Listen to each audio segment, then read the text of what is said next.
अरे ये क्या हो गया। Hello, good morning students. आज का हमारा टॉपिक है WH वर्ड्स, जिसे हम क्वेश्चंस वर्ड के नाम से भी जानते हैं। लेकिन WH वर्ड हर कोई वो क्वेश्चंस वर्ड ही हो ये नहीं होता है ना। जैसे मैंने रिलेटिव प्रोनाउन वाला जो चैप्टर पढ़ाया है उसमें आपने नोटिस किया होगा कि कुछ WH वर्ड भी थे। इंग्लिश में कुछ वर्ड ऐसे होते हैं जो WH वर्ड कुछ इस तरह के होते हैं, वो क्वेश्चंस वर्ड का भी काम करते हैं और रिलेटिव प्रोनाउन का भी काम करते हैं। तो यहाँ पर अपन सीखने जा रहे हैं WH वर्ड्स, इसीलिए मैंने WH वर्ड्स लिखा हुआ है, ना उनको मैंने रिलेटिव प्रोनाउन लिखा हुआ है, ना मैंने उनको क्वेश्चंस वर्ड लिखा हुआ है। तो हम एक एक करके ये जो इंपॉर्टेंट है क्वेश्चंस वर्ड वो मैं बता रहा हूँ। अभी तक के वीडियो में मैंने आपने देखा होगा कि जो बेसिक वाले क्वेश्चंस वर्ड हैं, जैसे व्हेन है, वेयर है, व्हाई, व्हाट, इस तरह के क्वेश्चंस वर्ड जो बेसिक वाले हैं वो मैंने आपको बता दिए हैं। ठीक है, ये थोड़े से क्वेश्चंस वर्ड जो हैं वो अलग होते हैं। क्वेश्चंस वर्ड के बाद जनरली WH वर्ड के बाद जनरली जब वो इंटरोगेटिव प्रोनाउन क्वेश्चंस वर्ड की तरह से काम कर रहा है तो उसके बाद हेल्पिंग वर्ब आती है, लेकिन यहाँ पर इनके साथ कुछ ऐसा नहीं होगा। तो एक एक करके अपन देख लेते हैं। हाँ बिल्कुल, वो भी बताता चलता हूँ साथ ही साथ में। चलिए तो एक एक करके यूज यहाँ कर इनके हिंदी मीनिंग लिख दूँ क्या आप लोग चाहो तो? पहले चलो मैं इनके पहले हिंदी मीनिंग लिख देता हूँ जिससे आपको थोड़ा सा आसानी हो।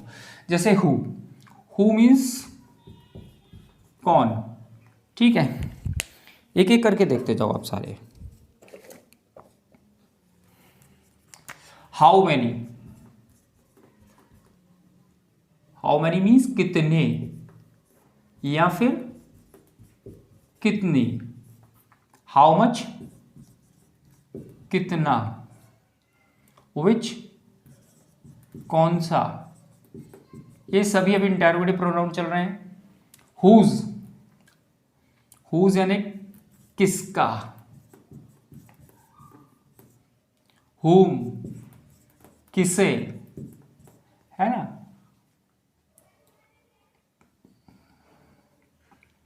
ठीक है, हाउ ऑफन और हाउ मेनी टाइम्स दोनों सेम होते हैं। इनका मतलब होता है कितनी बार, कितनी बार। हाउ लॉन्ग कब तक। हाउ फार कितनी दूर, कितनी दूर लिखा हुआ है ये, थोड़ी राइटिंग मेरी एडजस्ट करिएगा आप लोग। वट एवर जो कुछ भी। वेन एवर जब भी या जब कभी। और वेयर एवर जहाँ कहीं भी, जहाँ कहीं भी। और लास्ट हु एवर जो कोई भी, जो कोई भी। एक एक करके आप इनका यूज देख लीजिएगा, है ना। सबसे पहले अपन स्टार्ट करते हैं हु को।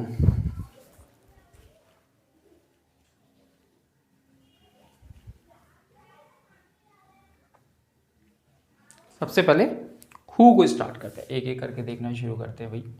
हु, अब देखिए हु मैंने पहले ही बताया WH वर्ड रिलेटिव प्रोनाउन का भी काम करते हैं इसमें से कुछ, है ना। जैसे ये पहले ही वाला आ गया हु, ये रिलेटिव प्रोनाउन का भी काम करता है, क्वेश्चंस वर्ड का भी काम करता है। तो अभी मैं इसको आपको क्वेश्चंस वर्ड वाला बता रहा हूँ। हु का हिंदी मतलब होता है कौन।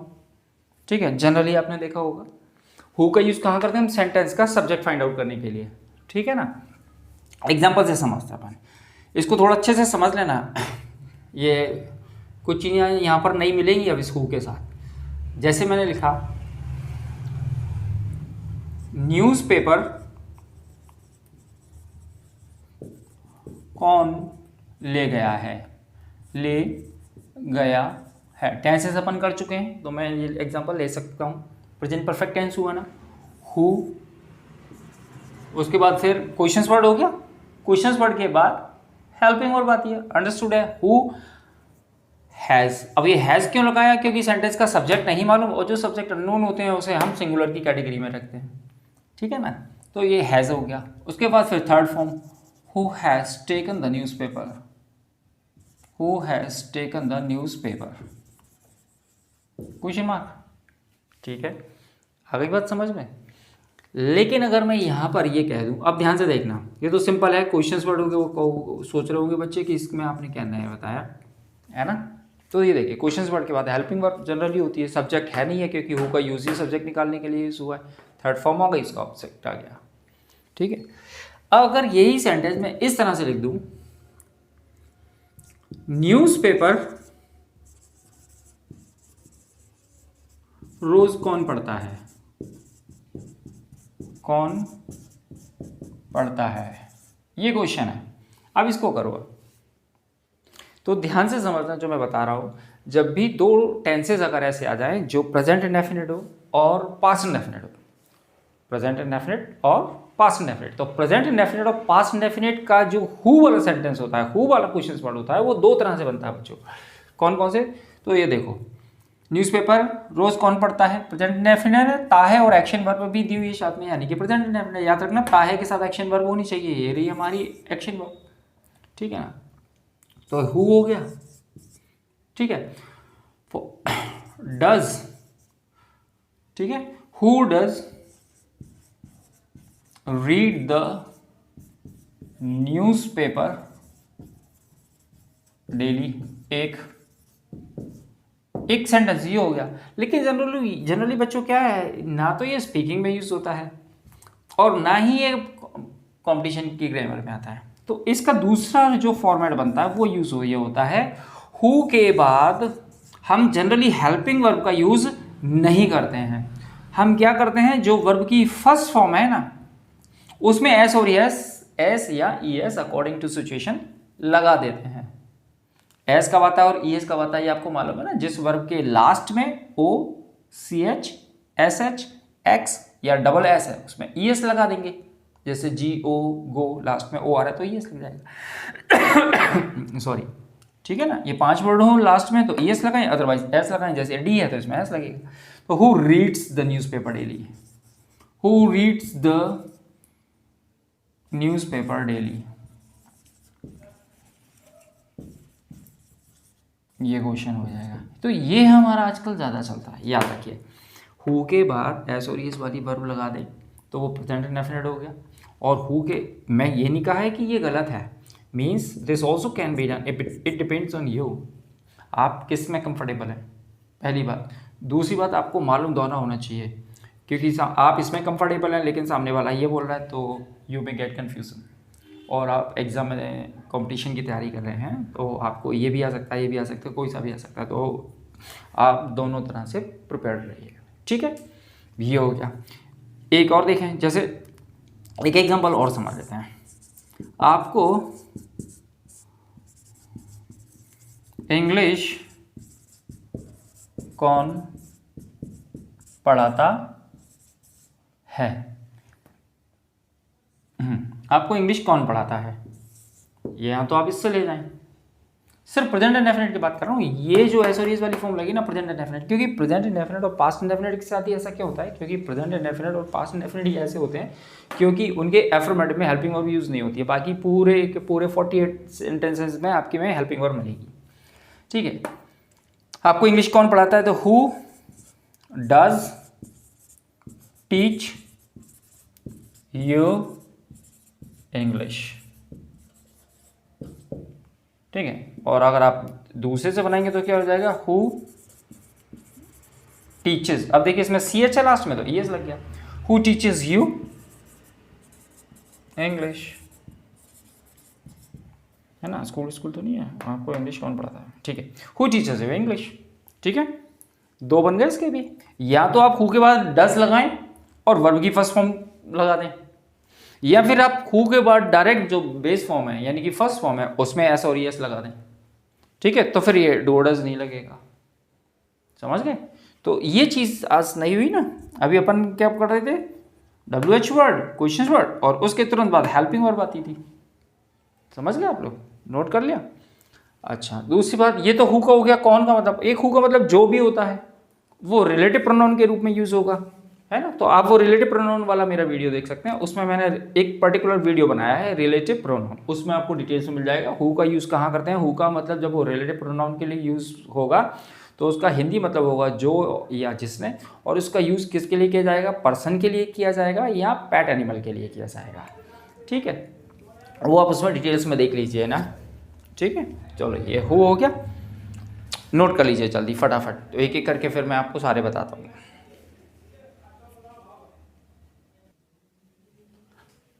अब देखिए सेकंड वाला है हाउ मैनी। अब थोड़ी सी इंटरेस्टिंग स्टार्ट होगा यहाँ से। ये देखिए हाउ मैनी को देखें आप अच्छे से। हाउ मैनी, हाउ मैनी का हिंदी मतलब होता है कितना, कितने, या फिर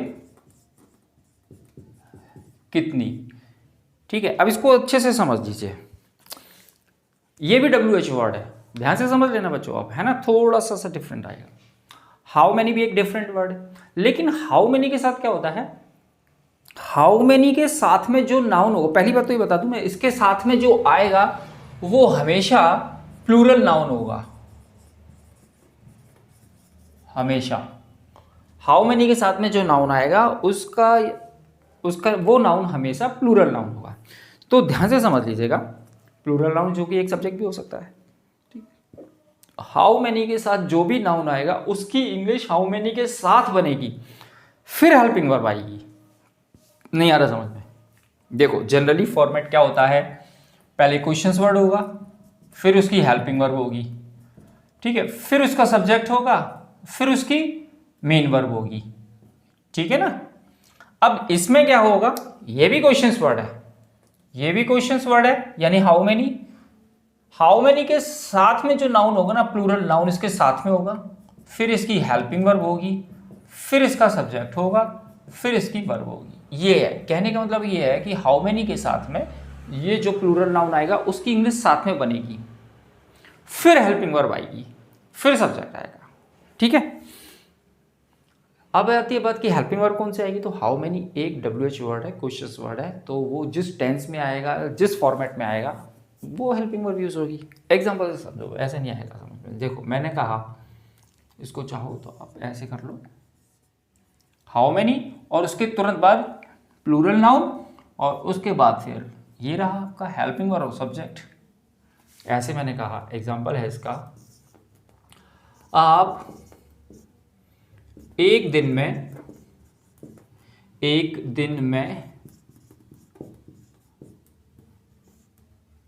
कितने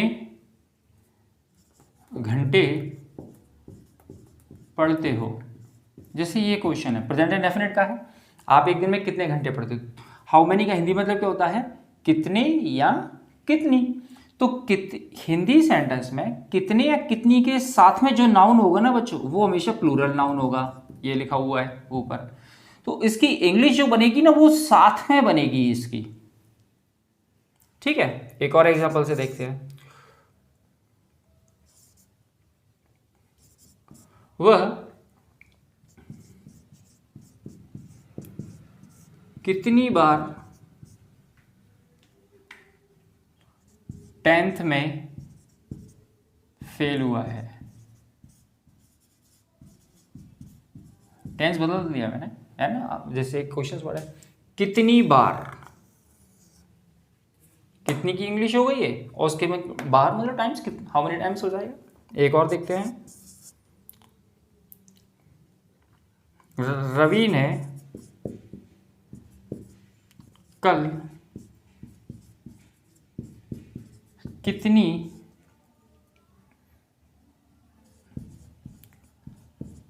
गुलाब जामुन खाई,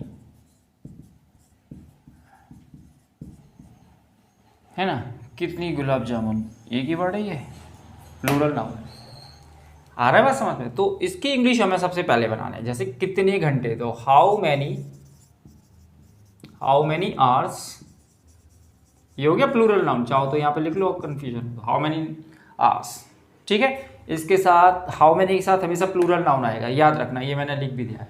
ठीक है, हाउ मैनी आवर्स, इसमें देख लो आप, how many times, plural noun, time नहीं है, टाइम्स है। कितनी gulab jamun, how many gulab jamun. Noun है, नाउन चेंज थोड़ी होंगे, प्रॉपर नाउन है वही रहेगा, ठीक है। अब ये चीज़ हो गई। अब इसमें जो टेंस है उसके अकॉर्डिंग इसकी हेल्पिंग वर्ड, ये हो गया क्वेश्चन वर्ड हो गया अपना। उसके बाद प्लूरल नाउन हो गए। अब इसमें हेल्पिंग वर्ब इसमें ये प्रेजेंट इंडेफिनिट है तो डू डज आएगा, तो आप है यू हो जाएगा, डू यू फिर verb study in a day, study in a day question mark. Fail हुआ है प्रेजेंट परफेक्ट, तो how many times has he failed in 10th class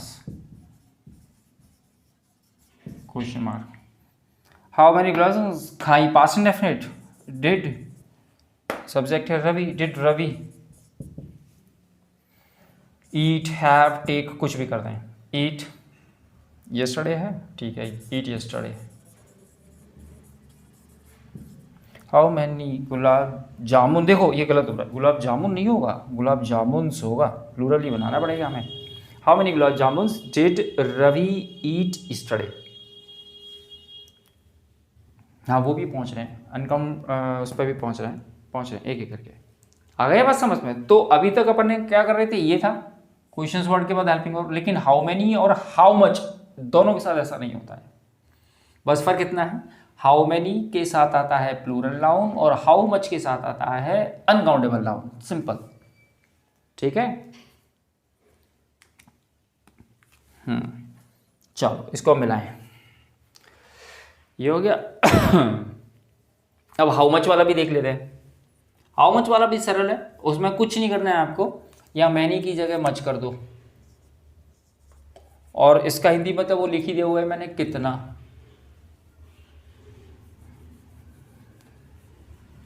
ठीक है।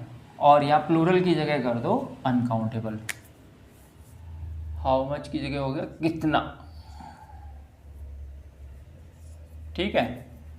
और प्लस नाउन आएगा इसके साथ आपका अनकाउंटेबल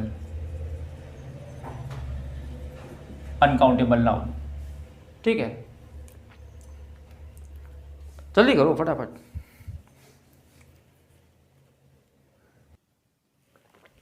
चलिए हाउ मच वाला एग्जांपल से समझते हैं। हाउ मच के साथ बस अनकाउंटेबल नाउन आएगा, ठीक है ना, यहाँ पी की जगह यू कर लो आप, पूरा यही। उसके बाद हेल्पिंग वर्ब, फिर सब्जेक्ट, फिर वर्ब, जैसे मैंने लिखा एग्जांपल नंबर 7।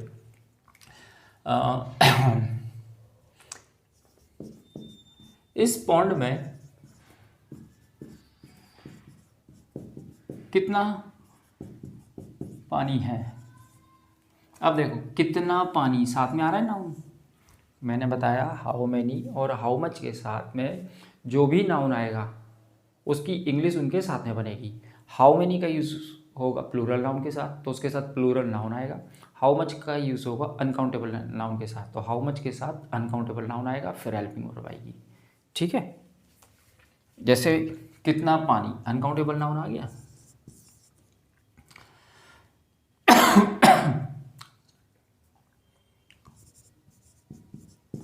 हमारे पास कितना समय है, हमारे पास कितना समय है, ठीक है। अब इसको कर लो कितना पानी, दो हाउ मच वाटर। इसको कंप्लीट करो जरा, कोई करेगा। हेल्पिंग वर्ब क्या आएगी। अब देखो भाई मैंने आपको जो पढ़ा दिया है तो मैं आपसे वो चीज़ें सारी पूछ सकता हूँ, है ना, वो सारी चीज़ें बता दिया है ना। हाँ क्या नाम है आपका, मिसेस शर्मा, आप बता पाएंगी? बताएं। How much water. अब ये देखो कौन सा टेंस है, ये पता चल रहा है आपको। अगर याद हो मैंने यूज़ ऑफ देयर कराया है। अच्छा कुछ बच्चे हैं जिनको समझ में नहीं आ रहा होगा इसमें ये कौन सा है, तो पहली बात मैं बता दूं ये सिंपल सेंटेंसेस हैं, यहाँ पर कोई एक्शन नहीं हो रहा है, ठीक है। और एक यूज़ ऑफ देयर, इस पर मैंने एक अलग से वीडियो बनाई है, तो वो शायद वीडियो नंबर जो डे 3 या डे 4 की वीडियो में हो सकता है वो, ठीक है। तो आप वो देख लीजिएगा, तो देयर का यूज़ उसमें आपको समझ में आ जाएगा कि कहाँ यूज़ करते हैं। यहाँ पर थोड़ा सा बता देता हूँ, देयर का यूज़ वहाँ करते हैं या तो किसी की संख्या बतानी हो या किसी की मात्रा, नंबर या क्वांटिटी बताने के लिए हम देयर का यूज़ करते हैं। तो यहाँ पर जो सब्जेक्ट होता है वो देयर का ये काम करेगा, ठीक है, ये एक तरह से डमी सब्जेक्ट वी कैन से।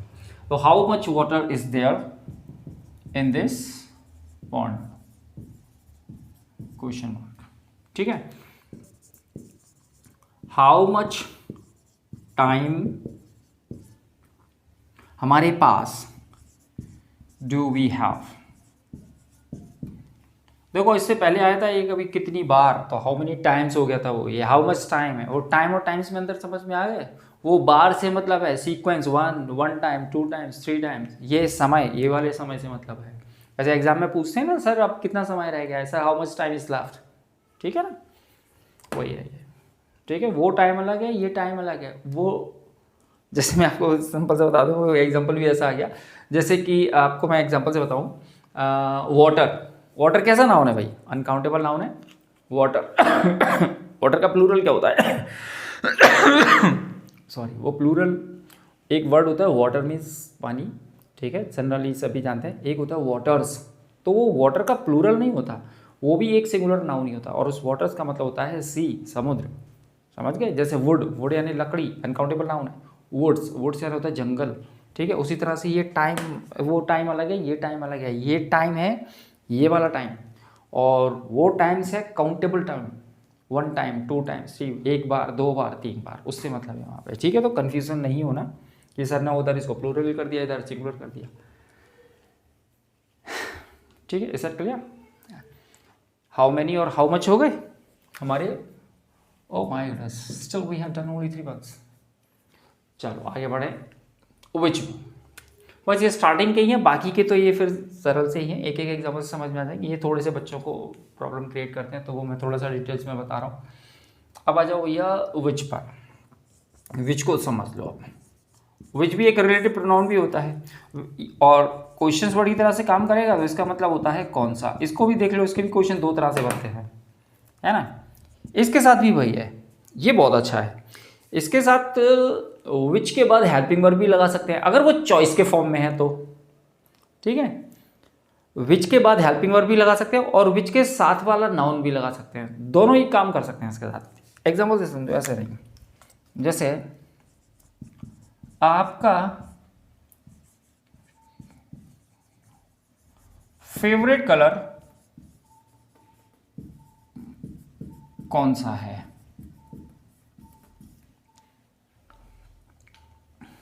ठीक है, आपका फेवरेट कलर कौन सा है। देखना इसी क्वेश्चन तो क्या हो जाएगा,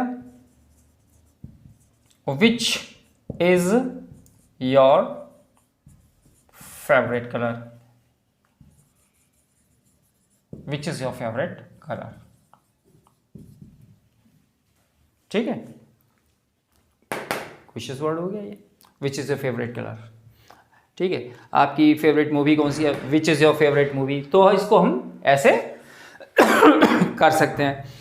अगर इसी क्वेश्चंस को मैं इस तरह से लिख दूं,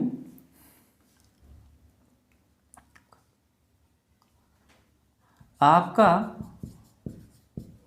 आ जाओ, आपका कौन सा कलर फेवरेट है। देखिए ये क्वेश्चन भी से देखिए, आपका फेवरेट कलर कौन सा है, एक, आपका कौन सा कलर फेवरेट है, एक ही चीज़ है ना, बस कहने के तरीके 2 हैं, मीन्स एक ही क्वेश्चन को 2 तरह से पूछा जा रहा है। तो जिस तरह से हिंदी में 2 तरह से हो रहा है, उसी तरह से इंग्लिश में हो जाएगा। तो कौन सा कलर, तो यहाँ से ऐसे भी ले सकते हैं, which colour is your favourite, which colour is your favourite, ठीक है। इसको हम ऐसे भी ले सकते हैं।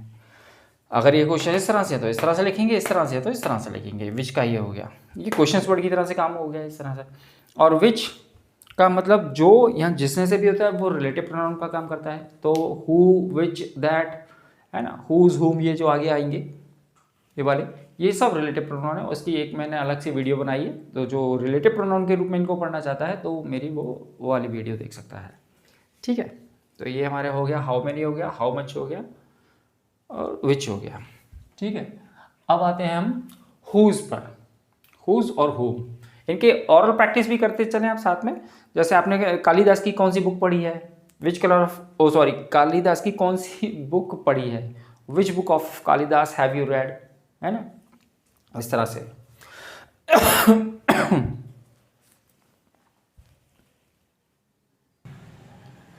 अब आ जाओ हुज पर। हुज, हुज यानी होता है, इतने बड़े लेटर बनाए तो हुज यानी क्वेश्चंस वर्ड की तरह से काम करेगा तो किसका, और रिलेटिव प्रोनाउन की तरह से काम करेगा तो जिसका।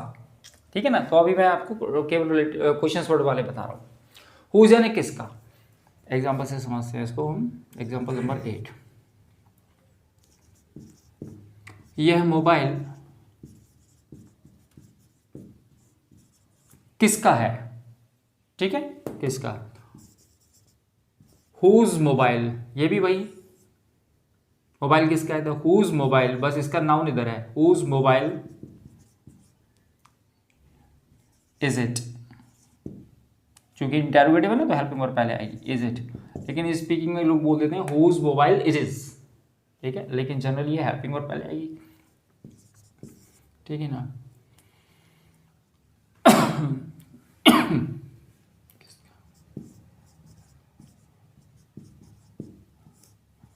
किसका भाई डॉक्टर है, किसका भाई डॉक्टर है, किसका भाई, तो whose brother is a doctor, ठीक है, आगे समझ में।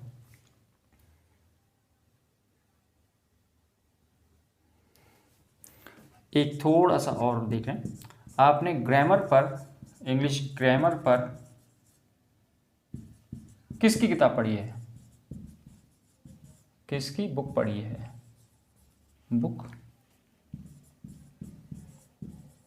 पढ़ी है, किसकी बुक साथ में है, तो हुज बुक। अब चूंकि ये इसका पोजीशन है तो साथ में लिखी ही जाएगी, हुज बुक ऑन ग्रामर,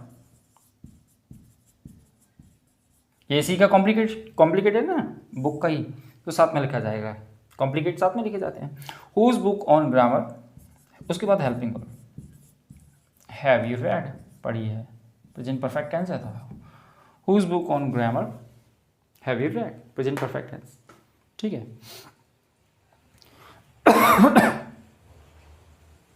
ये हो गया आपका हुज वाला। और रिलेटिव प्रोनाउन में अगर होगा हुज, तो हुज का रिलेटिव प्रोनाउन में अगर यूज होगा तो उसका हिंदी मतलब हो जाएगा जिसका। यह वही लड़का है जिसका भाई आईपीएल टीम के लिए सिलेक्ट हुआ है। This is the boy whose brother has been selected for IPL 2024, ठीक है, वो इस तरह से हो जाएगा। तो मैंने बताया रिलेटिव प्रोनाउन की मैंने अलग से वीडियो बनाई है, उसको देख लीजिए। अब आ जाओ एक होम पे। होम का हिंदी मतलब क्या होता है, किसे, या किस किस को, ऐसे भी कह सकते हैं, लिख लो, किस किस को, है ना। एग्जाम्पल मैं ऊपर लिख देता हूं, जल्दी समझ में आएगा, नीचे प्रॉब्लम हो रही है। जैसे है होम का, आप यहां किसे जानते हो, आप यहां किसे जानते हो, ठीक है ना, किसे। ये ऑब्जेक्ट फॉर्म के लिए यूज होता है, तो होम ऑब्जेक्ट निकालने के लिए पता किया जाता है इसका, होम डू यू, ये तो सब्जेक्ट हो गया। ऑब्जेक्ट के लिए हमेशा होम का यूज होता है, और होम का यूज हमेशा पर्सन के लिए यूज होगा, याद रखना। Home do you know here, home do you know here.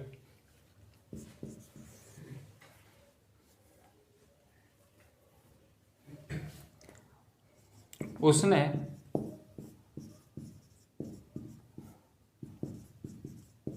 किस किस को धमकी दी है, उसने किस किस को धमकी दी है, होम दी है, प्रेजेंट परफेक्ट है। हैज़ ही, अब यहाँ पे हुम नहीं करेंगे, किस किस को लिखा, इसीलिए मैंने लिख दिया किस किस को, है ना, ये अलग है, किस किस को ये किया। हुम हैज़ ही थ्रेटन्ड, हुम has he threaten, threaten means धमकी देना, ठीक है, प्रेजेंट परफेक्ट टेंस है। हुम हैज़ ही थ्रेटन, ये हो गया आपका, ठीक है।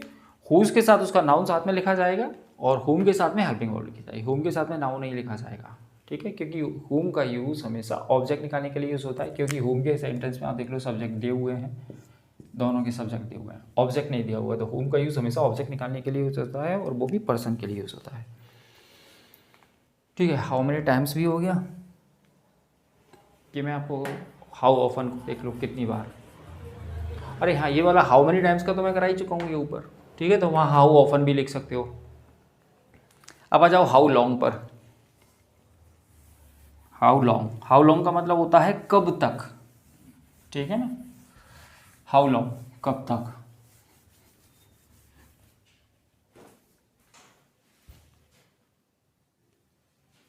हाउ लॉन्ग मीन्स कब तक, जैसे मैंने लिखा मुझे कब तक खाना बनाना पड़ेगा। एक और देखते हैं, हमें कब तक पढ़ाई करना पड़ेगी, ठीक है। कब तक जनरली इसका यूज हम फ्यूचर के लिए करते हैं, कब तक जनरली बोला मैंने, हमेशा नहीं।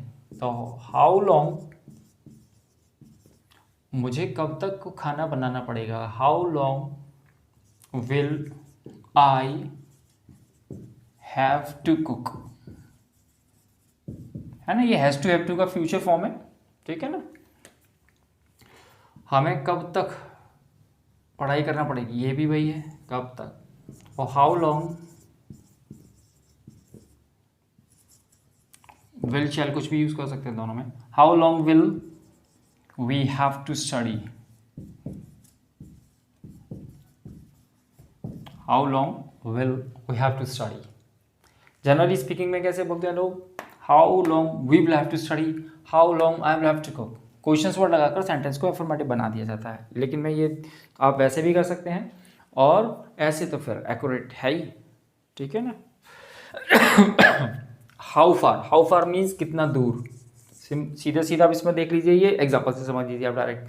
हाउ फार कितना दूर, जैसे यहाँ से आपका कॉलेज कितना दूर है, how far is your college from here, ठीक है, जो कुछ भी। अब इसको देख लीजिए, ये क्वेश्चंस वर्ड नहीं है, व्हाट एवर नहीं है, व्हेन एवर भी नहीं है, वेयर एवर भी नहीं है, हु एवर भी नहीं है, ये सब के सब आपके कंजंक्शन है, रिलेटिव प्रोनाउन नहीं है, ये कंजंक्शन है। जैसे व्हाट एवर, जो कुछ भी,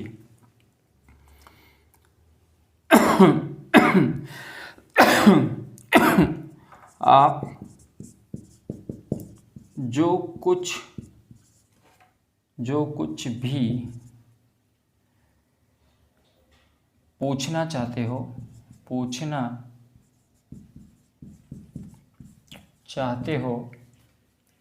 पूछ सकते हो, आप पूछ सकते हो, ठीक है। आप जो कुछ भी पूछना चाहते हो आप पूछ सकते हो।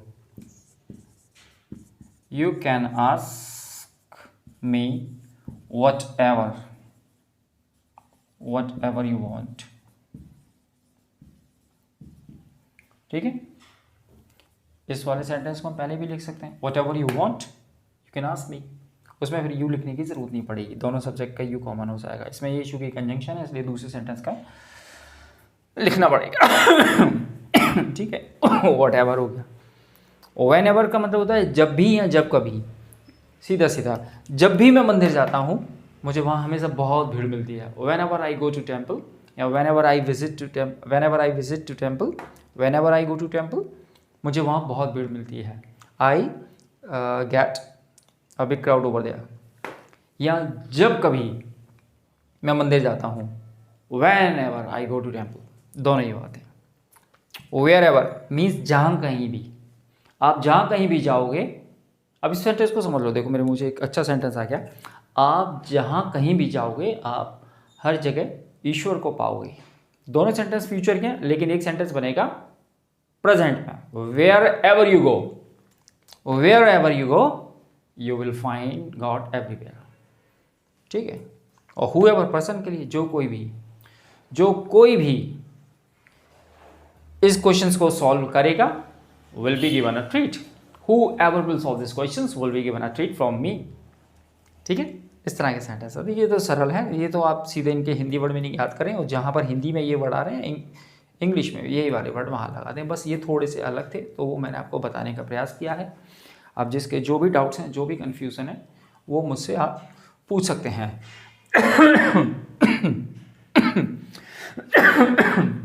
कमेंट्स करके पूछ सकते हैं आप, जो भी ऑनलाइन देख रहे हैं बच्चे वो कमेंट्स करके मुझसे पूछ सकते हैं। और किसी के कोई भी डाउट्स हैं वो कमेंट्स में मुझे लिख के बता दीजिए, और किस टॉपिक पर आप वीडियो देखना चाहेंगे और प्रैक्टिस कैसे करनी है, ये मैं सारी भी चीज़ें आपको बता चुका हूँ। लेकिन एक बार फिर से बता दूँ कि ये सारे क्वेश्चंस वर्ड की आपको प्रैक्टिस करनी है। ये आपके ऊपर डिपेंड करता है कि आप कितने प्रैक्टिस कर सकते हैं एक दिन में। आपको सेंटेंसेस लेना है और you have to make more and more sentences so that you could improve your spoken English. चलिए आज के लिए इतनी काफ़ी अच्छा ही है।